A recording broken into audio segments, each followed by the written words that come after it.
جنرال مایکل فلین یکم کس بود سروک دونالد ترامپ بو پوست شیردوان نشتیمانی ریوبری خو هر جه پشتی هلبجارتنان دست نشان بکد و یکم کس بو دست پوست خو بردد. پشتی بلابونا راپورتان لسر پیشکش کرنا زانیاریان شاش درباره پیوندین وی دگل کار بدستن روسیا ده پیاما دست بردان جکاری فلین گوت اوی به مبز زانیاریان کم گهاندن جگری سروک امریکا مایک پنس درباره پیوندین تلفونی دگل بالیوز روسیا لامریکا. اندامین کنگرسی دخوازم بزانن اری جنرال فلین بحثی جزاین ریوبریا اوباما دجی روسیا کربو و چند رازگویه. درباره شیردوان پاراستنا نشتمانی او دوی خلق باوریه بگوتناوی بکر.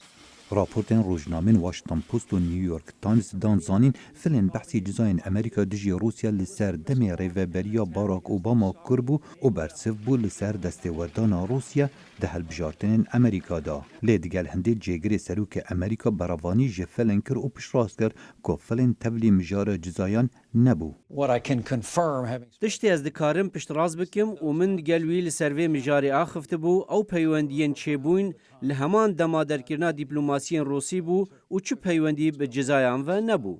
اندام پرلمان روسیا براوانیا که قایم جه شیردوان پاراستنا نشتیمانی سروک دونالد ترامپ کرد درباره برهف کرنا زانیاریان شاشو کم لسر پیوندین دگل روسیا. لیل آلیا خوب پیفدار کرملن به پرسکا نفخوی امریکا دبینه. دستبردان آشیردوان سروک دونالد ترامپ مایکل فلین جکار پرسکا نفخوی ولاتین یگرتی امریکای. اف بویاره لدمک دین هشتا ریوبریا سروک دونالد ترامپ به درستی پک نهاتیه. کنگرس امریکا بر بجاربونا ریوبری ی وال استریت ستیون منوچن با پست وزارت دارایی پسند کرد سرارای دجایتی دموکراتان کوی بر پرج دا کفتنا بانک کالیفرنیا و زیانگهاندنا با آبوری ولاتی لسال 2008 و 2009 دبینن. آستنگین ریوبریا سروک دونالد ترامپ هر جیه کم روز جا دست بکار بوناوی دست پیکرن به تایبت دیگل پرسا در بازبونا کوچبران جحف ولات مسلمان. بریار دادوری فدرالی ولایت واشنطن هشتا تیتا بجه کرن سر رای حول حکمت به هلوشاندنا وان بریاران. خالد فتاح، دنگ امریکا.